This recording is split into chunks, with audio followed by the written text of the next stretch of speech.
বাবা আমি অনেকদিন কিছু খাইনি, আমার কিছু সাহায্য করেন। নেন কাকু, এই টাকাটা রাখেন, এটা দিয়ে আপনি কিছু খাবেন। বাবা তোমার এক হাত নেই, তারপরেও তুমি আমার 200 টাকা দিলে, আল্লাহ তোমার ভালো করবে। মুরব্বি, আল্লাহ তো তাও আমার একটা হাত দিছে, এই হাত দিয়ে আমি ইনকাম করে খেতে পারবো না। কিন্তু আপনি তো দরিদ্র মানুষ, এই টাকাটা রাখেন, এই টাকাটা দিয়ে আপনি কিছু খাবেন। থাম বৎস, আমি কোনো ফকির না, আমি হলাম কামরূপ কামাখ্যার দরবেশ। তো সরলতা দেখে আমি মুগ্ধ হয়েছি, আমি তোর এখন পুরস্কৃত করব। বল বৎস তুই কি চাস? 10 লাখ টাকা চাস নাকি তোর 2 হাত সমান করে নিতে চাস? বাবা, টাকা তো জীবনে বহুত কামাই করতে পারবো, কিন্তু এই যে হাত, এই হাত তো আমি কোনোদিনও ফিরে পাবো না। আপনি আমার 2 হাতকেই সমান করে দিন।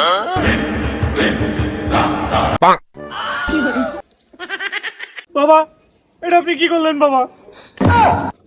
ওরে শালা কি করে দিলাম রে, আমি ভ্যানিশ।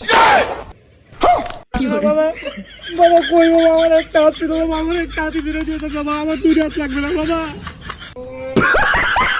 বাইগান।